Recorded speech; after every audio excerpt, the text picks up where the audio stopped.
Hello दोस्तों, मैं हूं सुधांशु कुमार। आप देख रहे हैं एसपी हब ऑनलाइन क्लासेस। हमने पिछले वीडियो में देखा था मिस पाल की कहानी।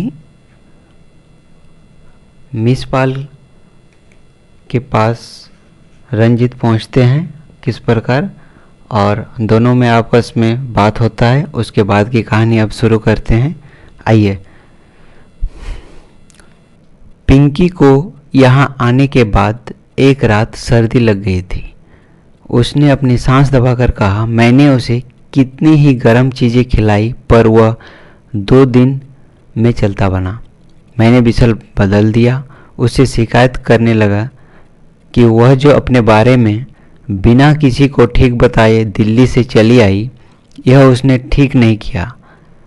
दफ्तर में अब भी लोग मिस पाल की बात करते हंसते होंगे। उसने ऐसे पूछा जैसे कि वह स्वयं उस मिस पाल से भिन्न हो जिसके बारे में वह सवाल पूछ रही थी, पर उसकी आंखों में यह जानने में बहुत उत्सुकता भर रही थी कि मैं उसके सवाल का क्या जवाब देता हूँ।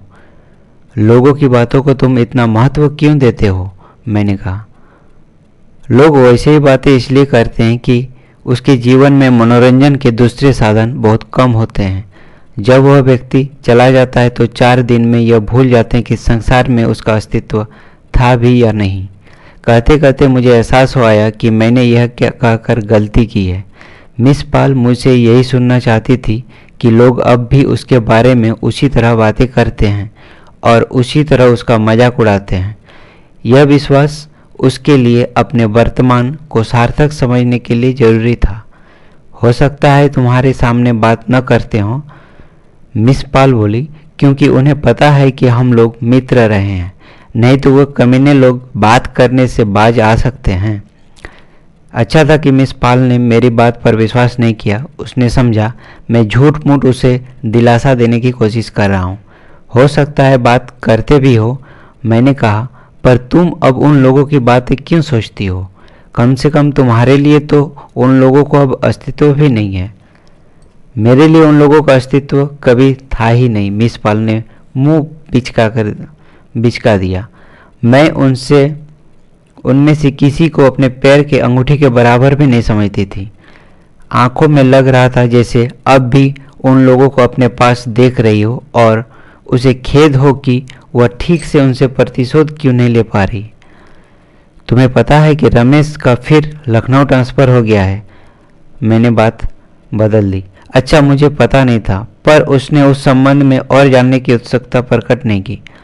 मैं फिर भी उसे रमेश के ट्रांसफ़र का किस्सा विस्तार से सुनाने लगा। मिस पाल हूँ हाँ करती रही, पर यह साफ था कि वह अपने अंदर ही कहीं खो गई है। मैं बहुत सुबह मनाली से बिना नाश्ता किए चला था, इसलिए मुझे भूख लग आई थी। मैंने बात को रोटी के प्रकरण पर ले आना उचित समझा। मैंने उससे पूछा कि उसने खाने में क्या व्यवस्था कर रखी है, खुद बनाती है या कोई नौकर रख रखा है। तुम्हें भूख तो नहीं लगी? मिस पाल अब दफ्तर के माहौल से बाहर निकल आई। लगी ही तो उधर मेरे साथ किचन में चलो। जो कुछ बना है इस वक्त तो तुम्हें उसी में थोड़ा बहुत लेना होगा। शाम को मैं तुम्हें ठीक से बनाकर खिलाऊंगी। मुझे तुम्हारे आने का पता होता तो मैं इस वक्त भी कुछ और चीज़ें बना रखती। यहाँ बाज़ार में तो कुछ मिलता ही नहीं। किसी दिन अच्छी सब्जी मिल जाए तो समझो बड़े भाग्य का दिन है। कोई दिन होता है जिस दिन एक आध अंडा मिल जाता है। शाम को मैं तुम्हारे लिए मछली बनाऊंगी।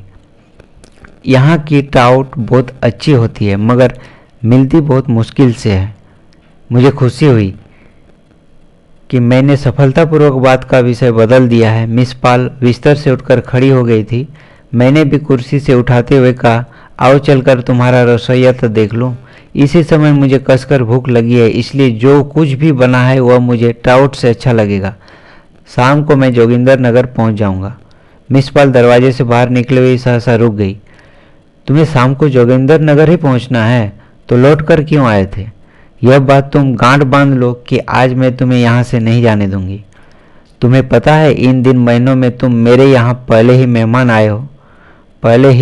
आए हो। मैं तुम्हें आज कैसे जाने दे सकता हूँ? तुम्हारे साथ कुछ सामान अवमान भी है या ऐसे ही चले आए थे? मैंने उसे बताया कि अपना सामान हिमाचल राज्य के परिवहन के दफ्तर में ही छोड़ आया हूँ और उससे कह आया हूँ कि 2 घंटे में मैं लौट आऊँगा। मैं अभी पोस्टमास्टर से वहाँ टेलीफोन करा दूंगी, कल तक तुम्हारा सामान यहाँ ले आएंगे। तुम कम से कम 1 सप्ताह यहाँ रहोगे, समझे? मुझे पता होता कि तुम मनाली आए हो तो मैं कुछ दिन के लिए वहाँ चली आती। आजकल तो मैं यहाँ, खैर तुम पहले ही उधर तो आओ, नहीं तो भूख के मारे यहाँ से भाग जाओगे। मैं इस नई स्थिति के लिए तैयार नहीं था। उस संबंध के बाद मैं बात करने की सोचकर मैं उसके साथ रसोई में चला गया। रसोई घर कमरे जितनी अराजकता नहीं थी, शायद इसलिए कि वहाँ सामान बहुत कम था। एक कपड़े की आराम कुर्सी थी जो लगभग खाली ही थी, उस पर सिर्फ नमक का एक डिब्बा रखा हुआ था। शायद मिस पाल उस पर बैठकर खाना बनाती थी। खाना बनाने का सारा सामान एक टूटी हुई मेज पर रखा था। कुर्सी पर रखा हुआ डिब्बा उसने जल्दी से उठाकर मेज पर रख दिया और इस तरह मेरे बैठने के लिए जगह दी। फिर मिस पाल ने जल्दी जल्दी स्टोव जलाया और सब्जी की पतीली उस पर रख दी। कलछी साफ नहीं थी। वह उसे साफ करने के लिए बाहर चली गई। लौटकर उसे कलछी को पोंछने के लिए कोई कपड़ा नहीं मिला।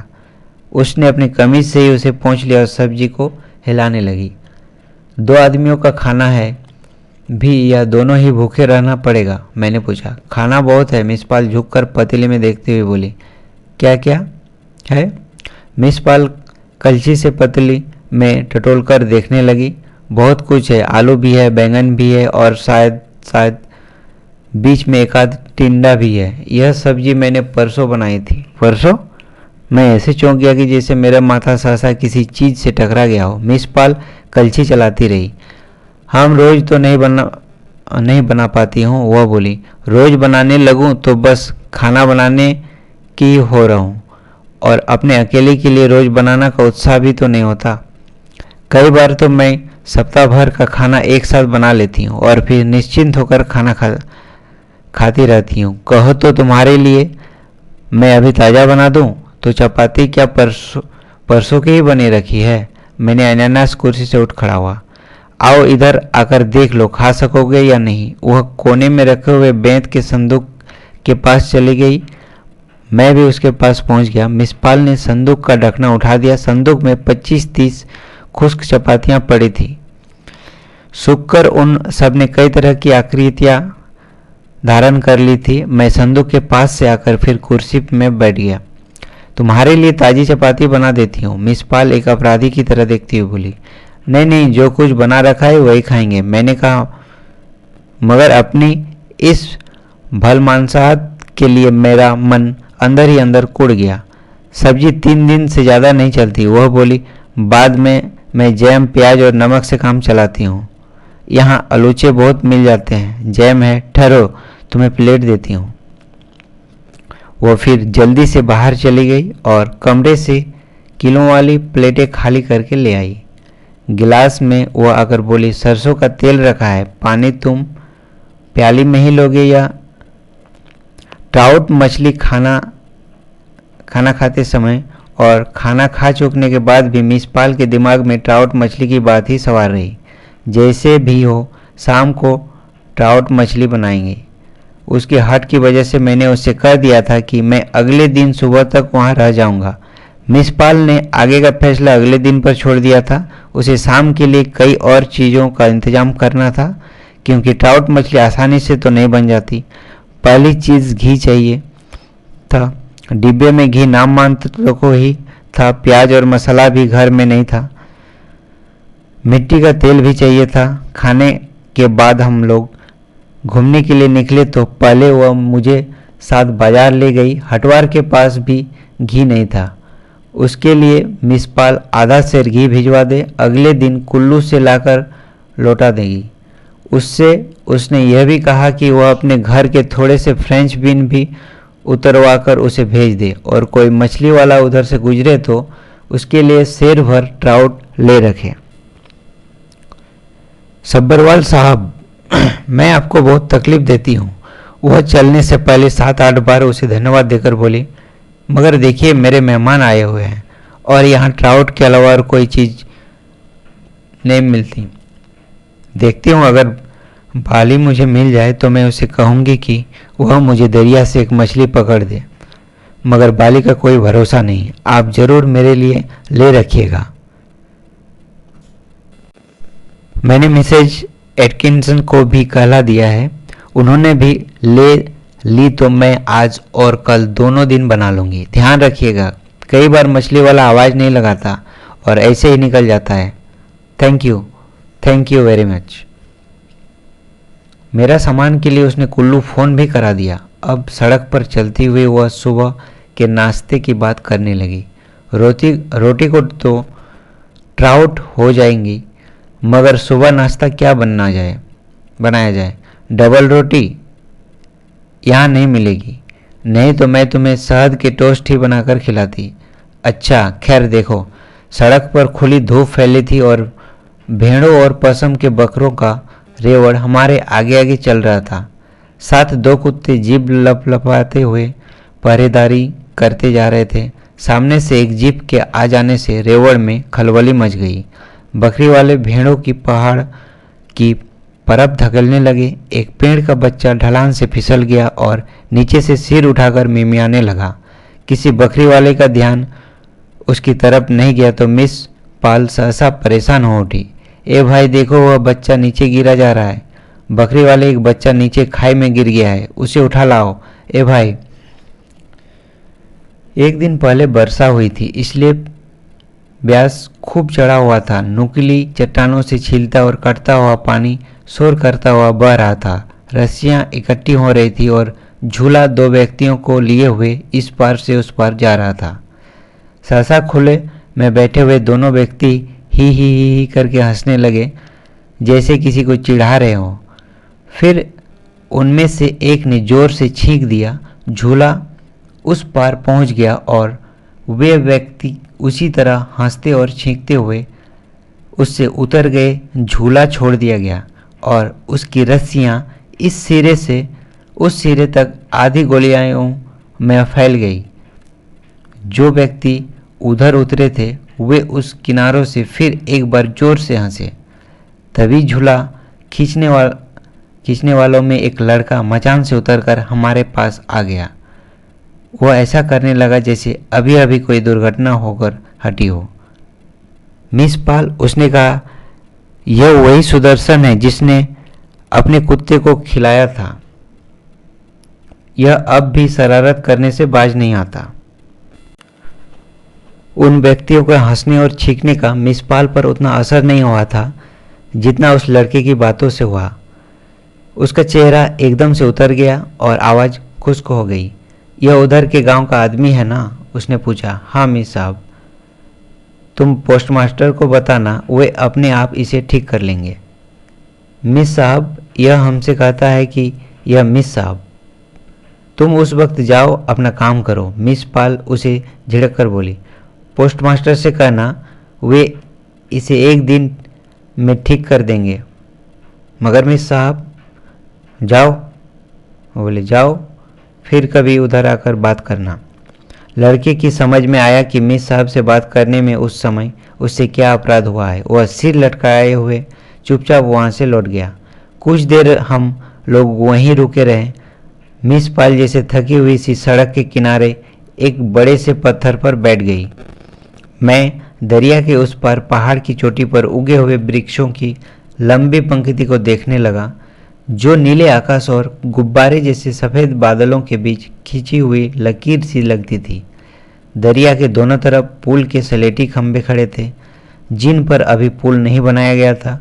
खंभों के आसपास से सड़क झड़कर थोड़ी थोड़ी मिट्टी दरिया में गिर रही थी। मैंने उधर से आंखें हटाकर मिस पाल की तरफ देखा। मिस पाल मेरी तरफ देख रही थी। शायद वह जानना चाहती थी कि झूले वाले लड़के की बात का मेरे मन में क्या प्रभाव पड़ा है। तो आगे चले? मुझसे आंखें मिलाती उसने पूछा। हाँ चलो। मिस पाल उठ खड़ी हुई। उसकी सांसें कुछ कुछ फूल रही थी। वह चलती हुई मुझे बताने लगी कि वहाँ के लोगों में कितनी तरह के अंधविश्वास हैं। जब पिंकी बीमार हुआ तो वहाँ के लोगों ने सोचा कि किसी ने उसे खिला विला दिया है। ये अनपढ़ लोग हैं। मैंने इसकी बातों का विरोध भी किया। ये लोग अपने अंधविश्वास एक दिन में थोड़े ही छोड़ सकते हैं। इन चीज़ में जाने में अभी कितने बरस लगेंगे। और रास्ते में चलते हुए वह बार बार मेरी तरफ देखती रही कि मुझे उस बात पर विश्वास हुआ है या नहीं। मैंने सड़क से एक छोटा सा पत्थर उठा लिया था और चुपचाप उसे उछालने लगा था। काफ़ी देर तक हम लोग खामोश चलते रहे। वह खामोशी मुझे अस्वाभाविक लगने लगी, तो मैंने मिस पाल से वापस घर चलने का प्रस्ताव किया। चलो चलकर तुम्हारी बनाई हुई नई तस्वीरें ही देखा जाए, मैंने कहा। इन 3-4 महीनों में तुमने काफ़ी काम कर लिया होगा। पहले घर चलकर एक एक प्याली चाय पीते हैं, मिस पाल बोली। सचमुच इस समय मैं चाय की गर्मी प्याली के लिए ज़िंदगी की कोई चीज़ भी कुर्बान कर सकता हूँ। मेरा तो मन था कि घर से चलने से पहले ही एक एक प्याली पी लेते, मगर फिर मैंने कहा कि पोस्टमास्टर से कहने में देर हो जाएगी तो मछली वाला निकल जाएगा। इस बात ने मेरे मन में थोड़ा गुदगुदा दिया कि 3 महीने में आया हुआ पहला मेहमान उस समय मिस पाल के लिए अपनी तस्वीरों से भी अधिक महत्वपूर्ण है। लौटकर कॉटेज में पहुंचते ही मिस पाल चाय बनाने में व्यस्त हो गई। वो आते ही काफ़ी थक गई थी, क्योंकि जरा सी चढ़ाई चढ़ने में ही उसकी सांस फूलने लगती थी, मगर वह जरा भी सुस्ताने के लिए नहीं रुकी।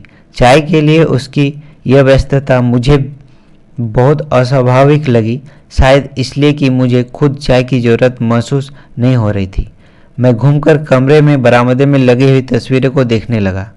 जिस तस्वीर पर भी मेरी नज़र पड़ी, मुझे लगा कि वह मेरी पहले की देखी हुई है। कुछ बड़ी तस्वीरें थी जो मिस पाल के पंजाब के एक मेले से बनाकर लाई थी। वह अजीब अजीब से चेहरे थे जिन पर हम लोग एक बार फवतियाँ कसते रहे थे। जाने क्यों मिस पाल अपने चित्रों के लिए सदा ऐसे ही चेहरे चुनती थी जो किसी न किसी रूप में विकृत हों। मैं सारा कमरा और बरामदा घूम लिया। 2-1 अधूरी तस्वीरों को छोड़कर मुझे एक भी नई चीज़ दिखाई नहीं दी।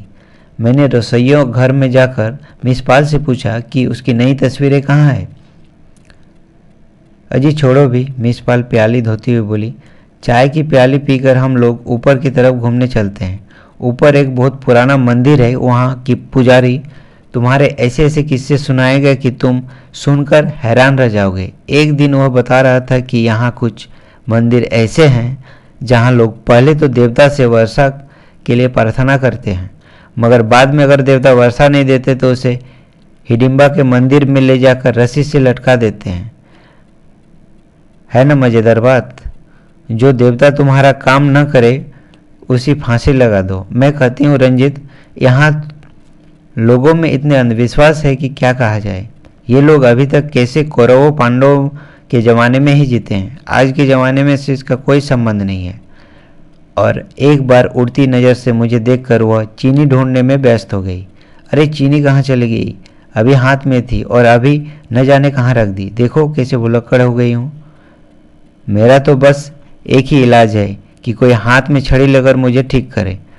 यह भी कोई रहने का ढंग है जैसे मैं रहती हूँ? तुमने यहाँ के कुछ लैंडस्केप नहीं बनाए?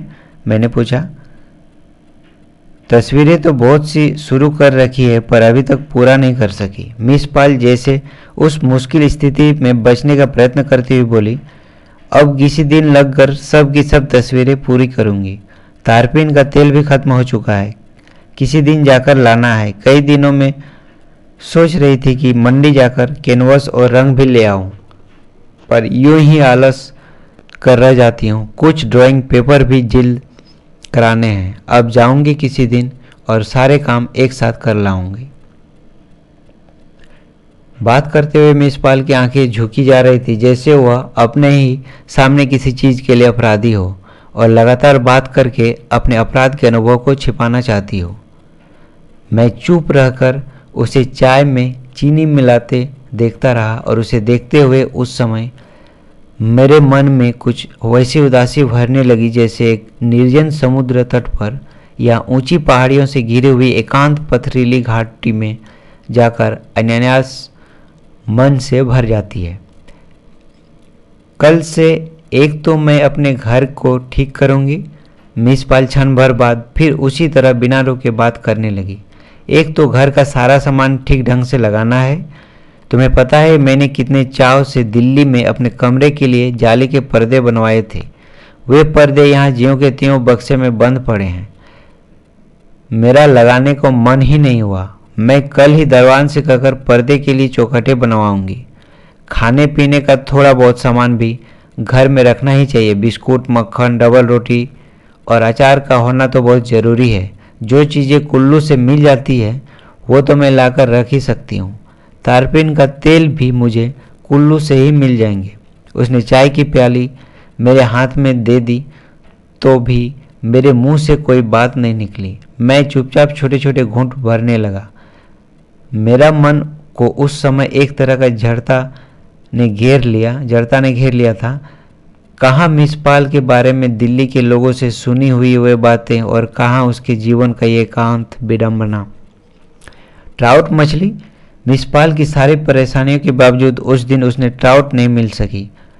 पोस्टमास्टर ने बताया कि मछली वाला उस दिन आया ही नहीं। मिस पाल के बहुत खुशामद करने पर भी मकान मालकिन का चौकीदार वाली दरिया से मछली पकड़ने के लिए राजी नहीं हुआ। उसने कहा कि वह अपनी छड़ी पॉलिश कर रहा है, उसे फुर्सत नहीं है।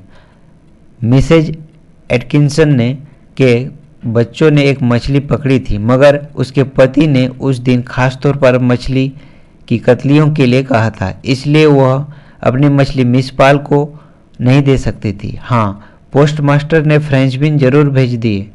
चावल और सूखे फ्रेंच बीन। रात की रोटी के लिए मिस पाल का सारा उत्साह ठंडा पड़ गया। खाना बनाने में उसका मन भी नहीं लगा, जिससे चावल थोड़ा नीचे लग गए। खाना खाते समय मिस पाल बस अफसोस ही प्रकट करती रही। मैं बहुत बदकिस्मत हूँ रंजित, हर लिहाज से मैं बहुत ही बदकिस्मत हूँ। खाना खाने के बाद हम लोग बाहर मैदान में कुर्सियाँ निकाल कर बैठ गए तो उसने कहा। वह सिर के पीछे हाथ रखे आकाश की ओर देख रही थी। 12वीं या 13वीं की रात होने से आकाश में 3 तरफ खुली चांदनी फैली थी। ब्यास की आवाज़ वातावरण में एक गूंज पैदा कर रही थी।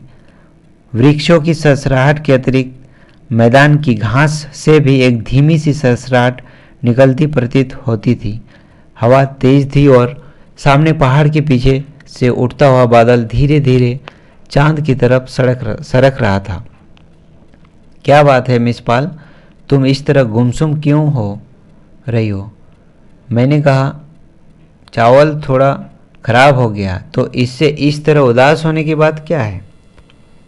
मिस पाल सामने पहाड़ की धुंधली रेखा को देखती रही, जैसे उसमें कोई चीज़ खोज रही हो। मैं सोचती हूँ रंजित कि मेरा जीवन का कोई भी अर्थ नहीं है, उसने कहा, और वह मुझे अपने आरंभिक जीवन की कहानी सुनाने लगी। उसे बहुत बड़ी शिकायत थी कि आरंभ में अपने घर में भी उसे जरा सुख नहीं मिला, यहाँ तक कि मेरे माता पिता का स्नेह भी उसे नहीं मिला। उसकी अपनी माँ ने भी उसे प्यार नहीं किया। इसी वजह से 15 साल पहले वह अपना घर छोड़कर नौकरी करने के लिए निकल आई थी। सोचो, माँ को मेरा घर में होना ही बुरा लगता था। पिताजी को मेरे संगीत सीखने से चिढ़ थी। वे कहा करते थे कि मेरा घर घर है, रंडी खाना नहीं। भाइयों को जो थोड़ा बहुत प्यार था वह भी भाभीियों के आने के बाद छीन गया। मैंने आज तक कितनी कितनी मुश्किलों से अपनी पवित्रता को बचाया है, यह मैं ही जानती हूँ। तुम सोच सकते हो कि एक अकेली लड़की के लिए यह कितनी मुश्किल होता है। मेरा लाहौर की तरफ घूमने जाने का मन था, वहाँ की कुछ तस्वीरें बनाना चाहती थी, मगर मैं वहाँ नहीं गई क्योंकि मैं सोचती थी कि मर्द की पशु शक्ति के सोने में मैं अकेली क्या कर सकूँगी। फिर तुम्हें पता है कि डिपार्टमेंट के लोग वहाँ मेरे बारे में कैसे कैसे बुरी बुरी बातें क्या करते थे। इसलिए मैं कहती हूँ कि मुझे वहाँ के एक एक आदमी से नफरत है। वे तुम्हारे बुखारिया और मिर्जा और जोरावर सिंह।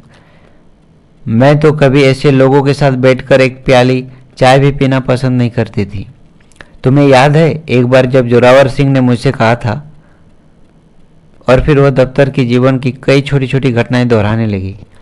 जब मैंने देखा कि वह फिर से उसी वातावरण में जाकर खामखा अपना गुस्सा भड़का रही है, तो मैंने उससे फिर से कहा कि वह अब दफ्तर के लोगों के बारे में न सोचें, अपने संगीत और अपने चित्रों के बात ही सोचें।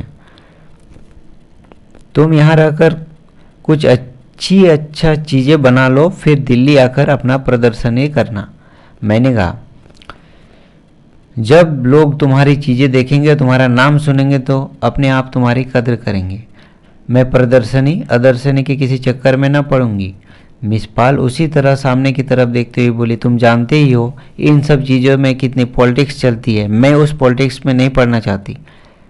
मेरे पास अभी 3-4 हज़ार रुपये हैं जिनसे मेरा काफ़ी दिन गुजारा चल जाएगा। अब ये रुपये चूक जाएंगे तो। और वह जैसे कुछ सोचती हुई चुप रह गई। मैं आगे की बात सुनने के लिए बहुत उत्सुक था, मगर मिस पाल कुछ देर बाद कंधे हिलाकर बोली, तो भी कुछ न कुछ हो ही जाएगा, अभी वह वक्त आए तो सही। बादल ऊंचा उठ रहा था और वातावरण में ठंडक बढ़ती जा रही थी। जंगल की तरफ से आती हुई हवा की गूंज शरीर में बार बार सिरहन भर देती थी। साथ में कॉटेज में रेडियो और पश्चिमी संगीत चल रहा था। उससे आगे के कॉटेज में लोग खिलखिलाकर हंस रहे थे। मिस पाल अपनी आंखें मूंदे हुए मुझे बताने लगे कि होशियारपुर में उसने भृंगु संहिता से अपनी कुंडली निकलवाई थी।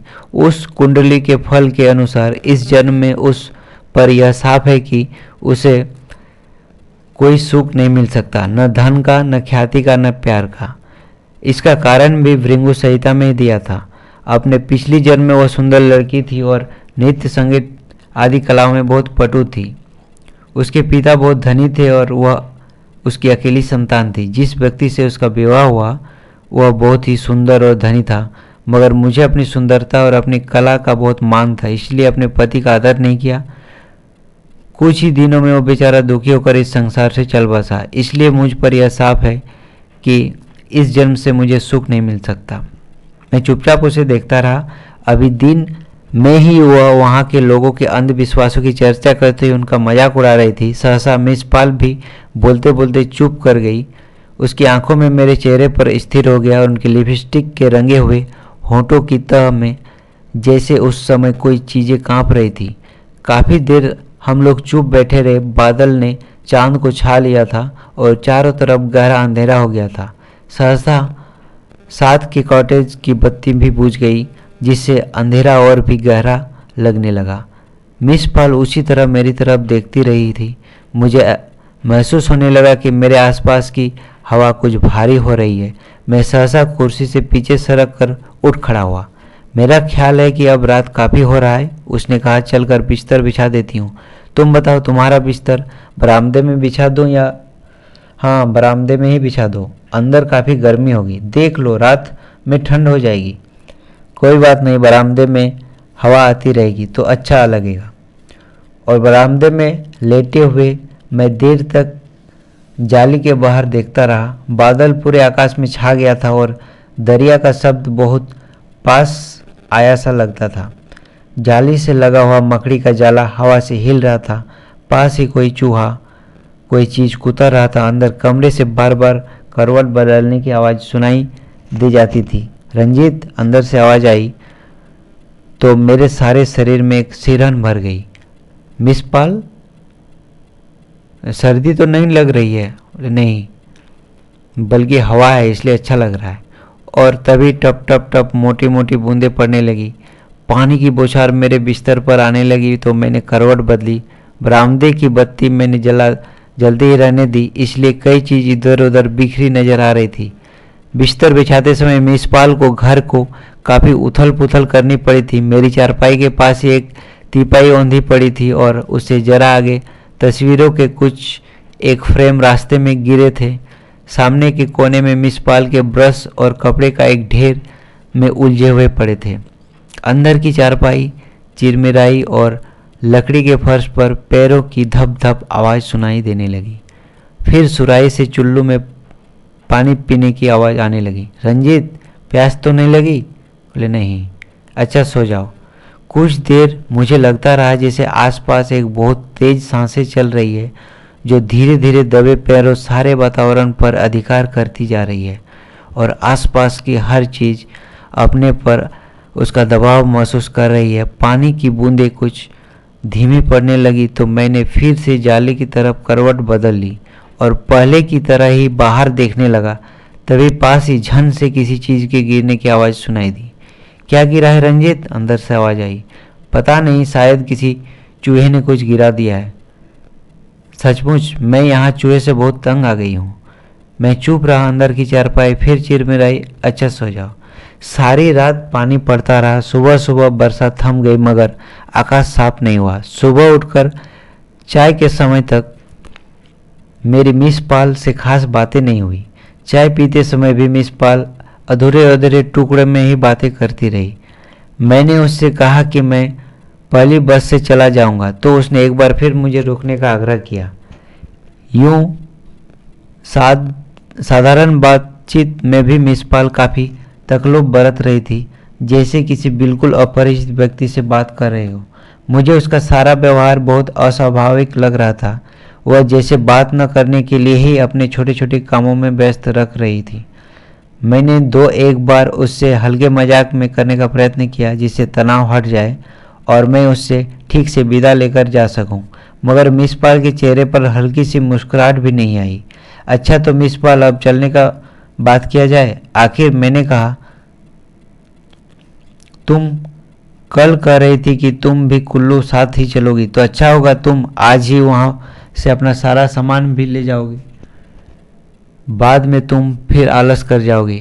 नहीं, मैं आलस नहीं करूँगी, मिस पाल बोली। किसी दिन जाकर जो जो कुछ लाना है सब ले आऊँगी।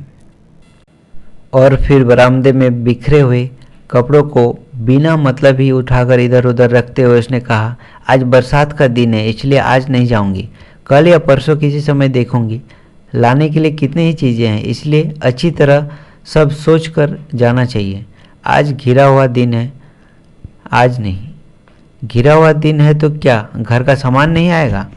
मैंने अपने आग्रह से उसे सुलझाने की चेष्टा करते हुए कहा, तुम मुझे बताओ कि घी और तारपीन के डिब्बे कहाँ रखे हैं। कोई बड़ा थैला हो तो वहाँ भी साथ में ले लो, फूटकर चीज़ें उसमें आ जाएंगी। यहाँ से जो भी बस मिलेगी उससे हम लोगों साथ साथ चले जाएंगे। मैं कुल्लू से 12 बजे की बस पकड़कर आगे चला जाऊँगा। तुम्हें तो उधर से लौटने के लिए सारा दिन बसें मिलते रहेंगी। मैं जानबूझकर इस तरह की बातें कर रहा था जिसे मिस पाल के साथ चलना निश्चित हो ही हो। हालांकि मैं जानता था कि वह टालने का पूरा प्रयत्न करेगी। मिस पाल इधर उधर जाती हुई ढूंढ ढूंढ कर अपने करने के लिए काम निकाल रही थी। उसके चेहरे से लग रहा था कि मेरी बातें उसके व्यर्थ लग रही हो और वह जल्द जल्द अपने एकांत में लौट जाना चाहती हो। देखो, कभी कभी यहाँ बस में एक भी सीट नहीं मिलती, उसने कहा। दो दो सीटें मिलना तो बहुत मुश्किल है। तुम मेरी वजह से अपने 12 बजे की बस क्यों मिस करते हो? तुम चले जाओ, मैं कल या परसों जाकर जो कुछ भी मुझे लेना है ले आऊँगी। और जैसे सहसा कोई काम याद आ जाने के वह जल्दी अपना चेहरा दूसरी तरफ हटाए हुए कमरे में चली गई। कुछ देर में वह पेटीकोट लिए हुए कमरे से बाहर आई। पेटीकोट को टिड्डियाँ काट रखी थी। उसने जैसे नुकसान की परेशानी की वजह से ही चेहरा सख्त किए हुए उसे एक तरफ कोने में फेंक दिया और किसी तरह कठिनाई से बोली, मैंने तुमसे कह दिया है कि तुम चले जाओ। तुम्हें पता है कि मुझे तो अकेली ही 2 सीटें चाहिए। ये सब बहाने तुम रहने दो, मैंने कहा। एक बस में जगह नहीं मिलेगी तो दूसरे में मिल जाएगी।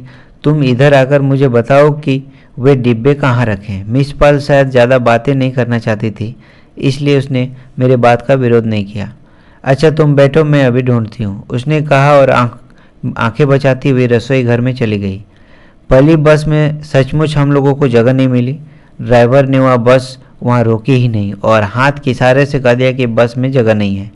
दूसरी बस में भी जगह नहीं थी, मगर किसी तरह का कहकर हमने उसमें अपने लिए जगह बना ली। मगर हम कुल्लू काफ़ी देर से पहुँचे क्योंकि रात की बरसात से एक जगह सड़क टूट गई थी और उसकी मरम्मत की जा रही थी। हमारे कुल्लू पहुंचने के लगभग साथ ही 12 बजे की बस भी मनाली से आ पहुंची।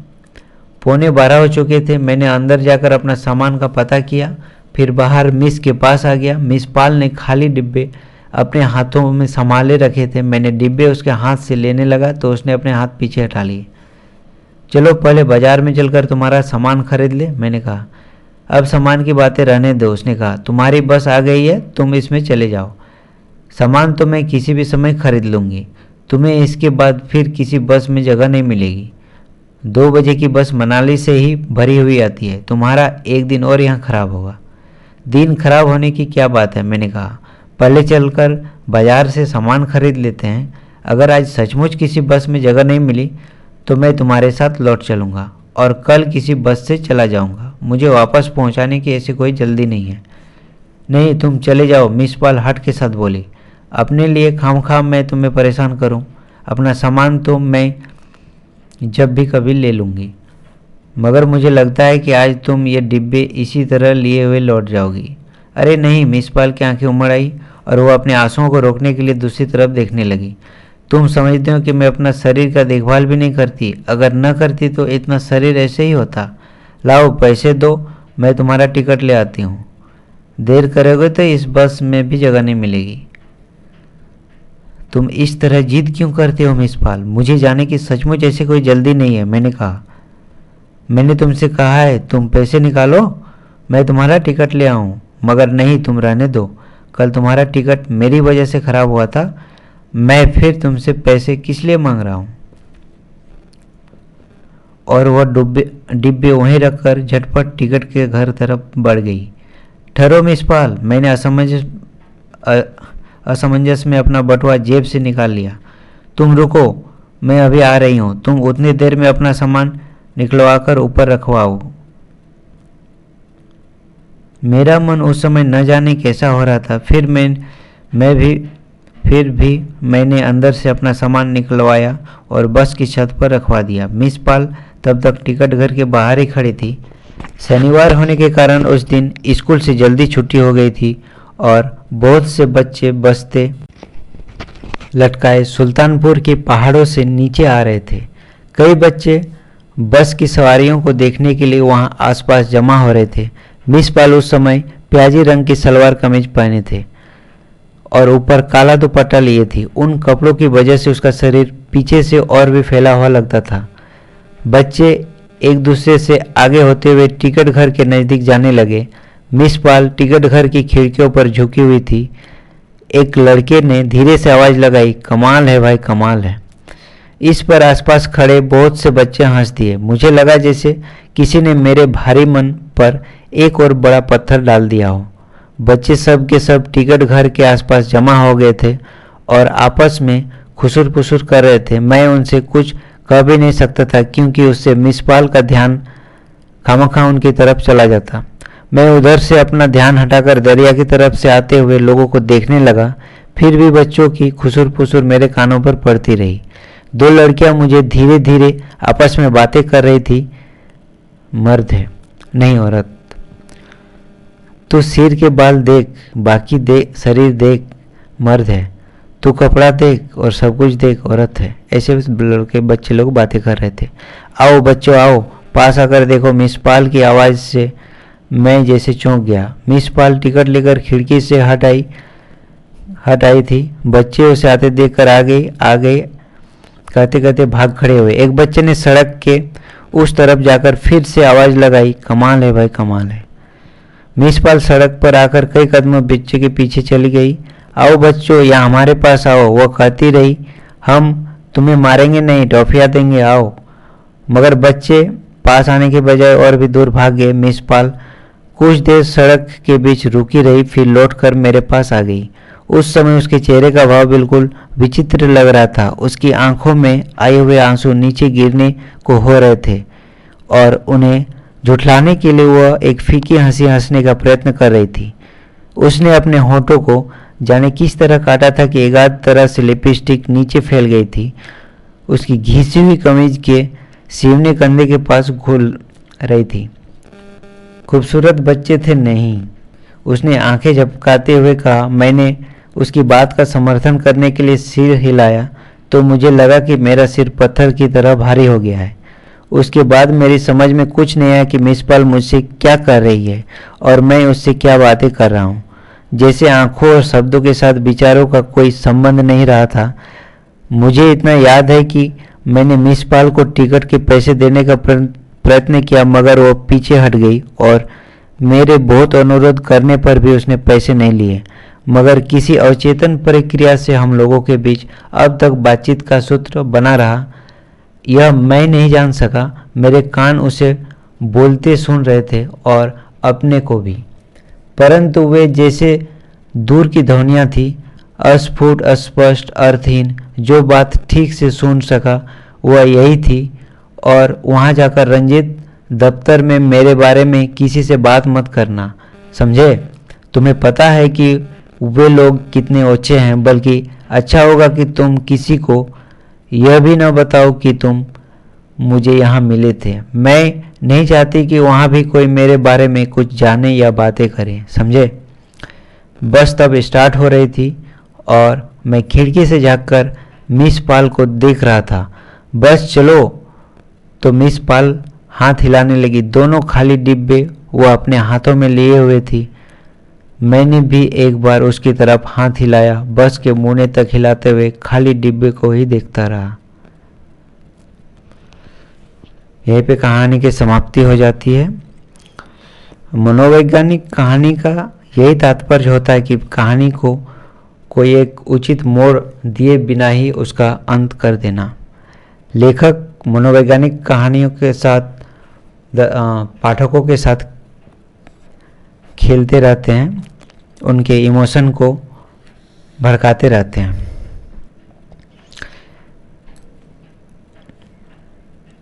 इस कहानी में कुछ प्रमुख तथ्य हैं वन लाइनर, जैसे मिस पाल कहानी की नायिका है, वो अविवाहित महिला है। कहानी का मुख्य पात्र में मिस पाल, पिंकी और रंजीत है। मिस पाल कहानी में मानवीय मूल्यों के टूटने की पीड़ा है। मिस पाल कुल्लू में रहती थी और मिस पाल के साथ रंजीत बस से ही कहीं जा रहा था। कहाँ पर? जोगिंदर नगर में। मिस पाल का रंग रूप किस व्यक्ति ने कोई न कोई टिप्पणी किया करता था। वह व्यक्ति का नाम था बुखारिया।